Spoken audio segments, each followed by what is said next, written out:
All right, and All we're right. back. So we ended All off we right. ended off with the healthcare, you know, sector and the Yeah, sorry. big I went on a little bit pharmaceuticals of a and I went on a little bit of a rant because I work in the field, obviously. It's disgusting to me to see that, I have to make this point because it's really been bothering me, and it's as simple as this. So like the COVID era, like, is it ending? Is there more of it? I don't know the answer to that question. Just because I have so many qualms with things all the way down to like your regular blood pressure medications, and people call me insane on that kind of stuff. Uh, I don't know if you're familiar with Liver King. You probably are. He was in the news recently. hmm People went bananas over him using steroids. And I said, are you guys really shocked that the guy was using steroids? Like, look at him.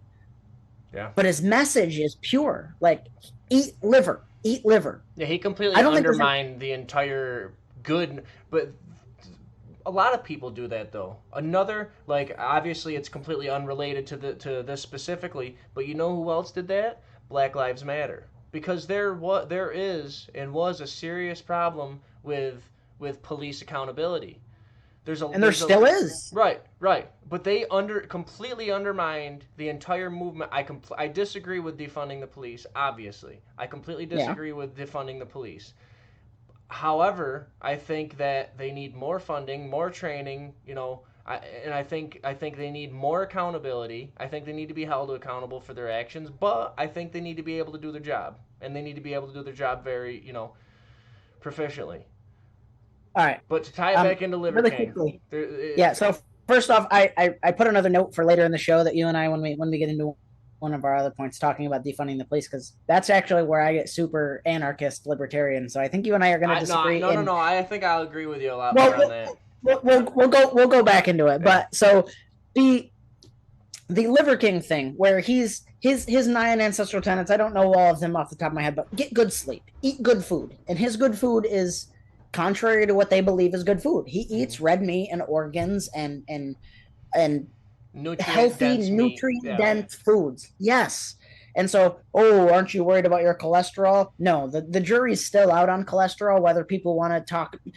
Sorry, if you think that you need to take a statin to lower your cholesterol, you're dead wrong. I think you should probably talk to your doctor, really reevaluate that, talk to more doctors. If you're on a statin, talk to your doctors more frequently, talk to other doctors, because that's another problem that happened during COVID too. And I'm going to go on a little tangent here is, oh, talk to your doctor to see if the COVID vaccine's right for you.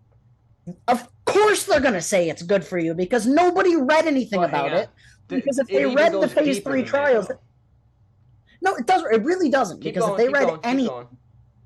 if they read anything about the COVID vaccine, they would have had the questions immediately. They would have been like, anybody who thinks rationally, because science is supposed to be questioning the science. Everybody is supposed to be continuously questioning the science and science.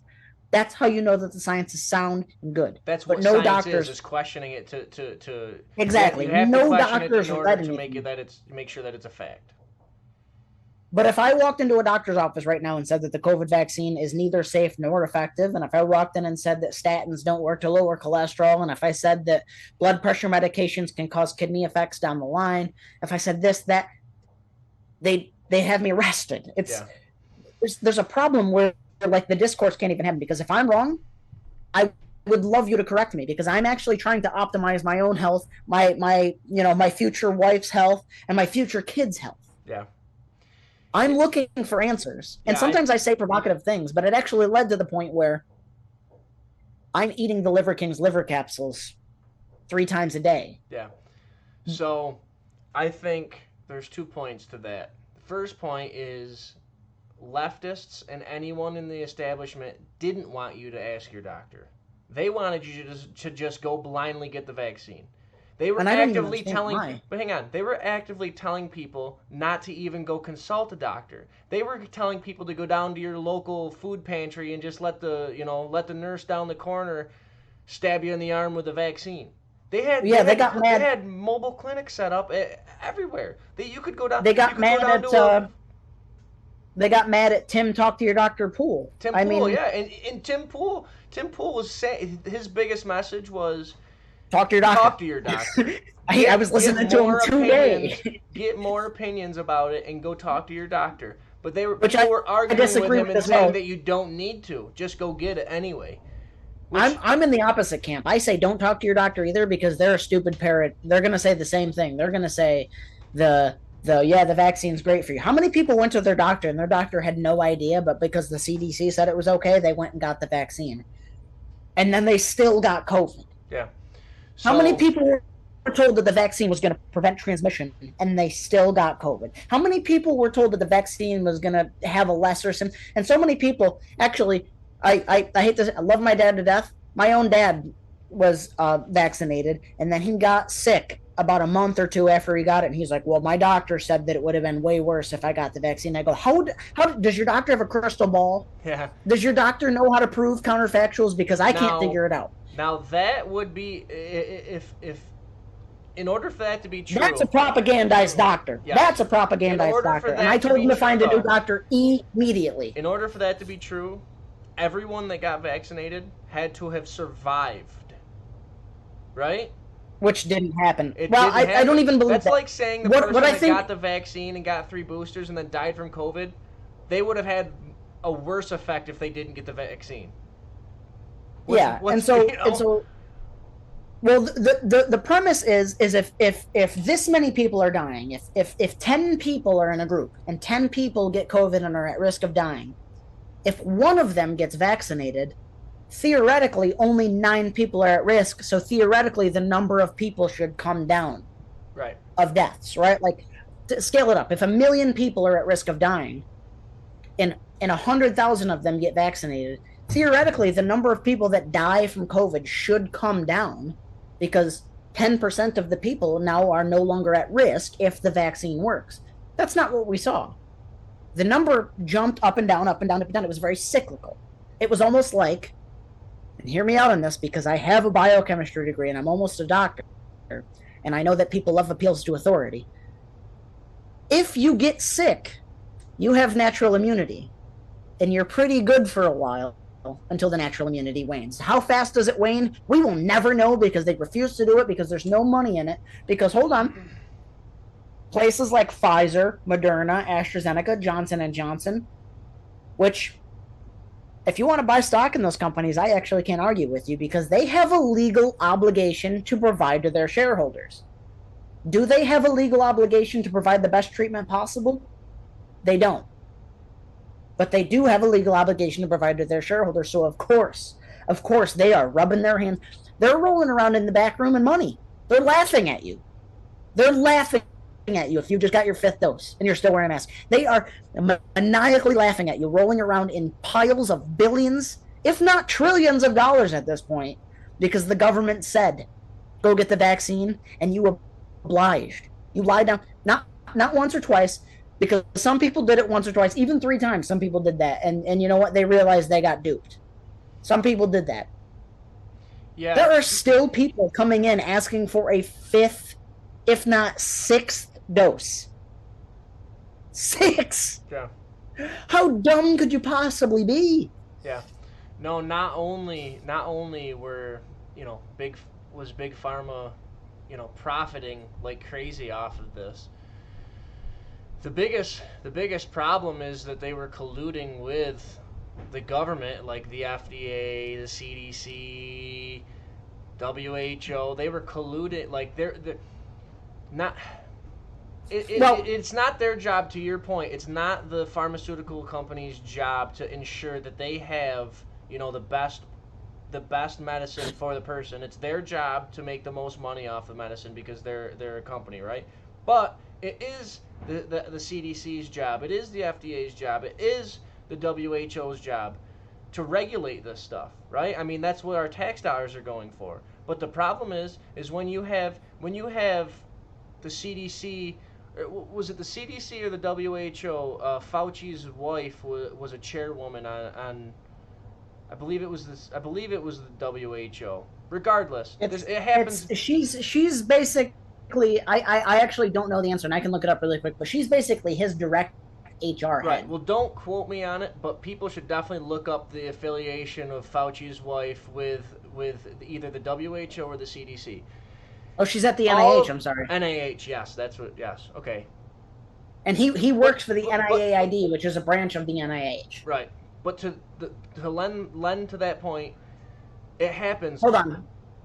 Before you go on, I want to clear it up. Christine Grady is Anthony Fauci's wife, and she serves in a leadership role overseeing the bioethics research at the NIH, which is the National Institutes of Health.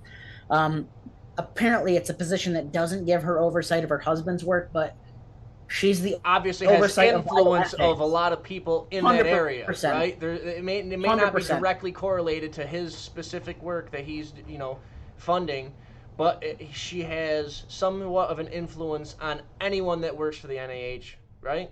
I mean, She to some degree she must, yeah, of course. But you can go ahead. I'm sorry. so it happens all the time. You'll see people from either government that either help regulation. You'll see a lot of people that start in the government sector that either go to the FDA, the CDC, that start working hand in hand with pharmaceutical companies, and then what do you know? They come to their retirement, and then they go work for these companies. That happens all the time. They work for the same companies that they're colluding with to make the money, right? I mean, the only way these companies can make this amount of money and sell this amount of drugs is with the help of the CDC and the WHO and the NIH. That I don't particularly agree with. It's just we've also everything ties back to culture. How many people just refuse to drink water anymore? Well, They drink soda all day long. I They mean, I don't don't think people exercise. They eat refuse. I garbage. think people. The thing is, I think people know they should be drinking water and know they shouldn't be drinking soda. But that lends to the point of just Lazy and dumb. lazy and dumb. Yeah. It's to me. I'm not really preaching anything as somebody who's entrenched in the healthcare field. I'm not preaching anything. Well, there are some things that people would disagree with me on that are against the grain. Like I eat an animal based diet, a lot of meat, a lot of meat, like eggs all day long. And the cholesterol argument I could get in for hours. If anybody wants, Yeah. comment and we can do a cholesterol talk all day long. Dalton can interview me on cholesterol questions, but the same people that tell me I'm crazy are the same people that weigh 400 pounds. And I just I want to know when is it enough? When have people had enough of being lied to in the healthcare field that they're going to start coming to people like me? Right. Because I'm the doctor. I'm not a doctor yet, but I'm going to be the doctor that will sit down with you and take a walk around the block while I talk to you about what you can do to be healthier. Yeah. Because at the same time we're taking a walk around the block, I've given you a glass of water, so you're doing two birds in one stone. And then I'm telling you how to be healthier. Right. And then you pay me $5. That's it. If I give you health, and I'm not asking for anything outrageous. Yeah. I'm saying you give me $5, I'll walk around the block with you a mile, and in that mile walk, which is 20 minutes, say, I'll give you 20 minutes of regular health information. I only Because have I'm $4. really not in it. Well, that's fine. We can walk 0.8 miles. I'm not in it for the money. I'm in it to actually watch people get better and be healthier and find their most prosperous self. I'll let you make one 20-second point. Yeah, but regardless, the point that I want to wrap it into is, we got a little off track, but the one I want to wrap it into is what was seen as misinformation a year and a half ago is now truth. Remember that. Well, the difference between a conspiracy and the truth is about 6 months, is what they say. Yeah. So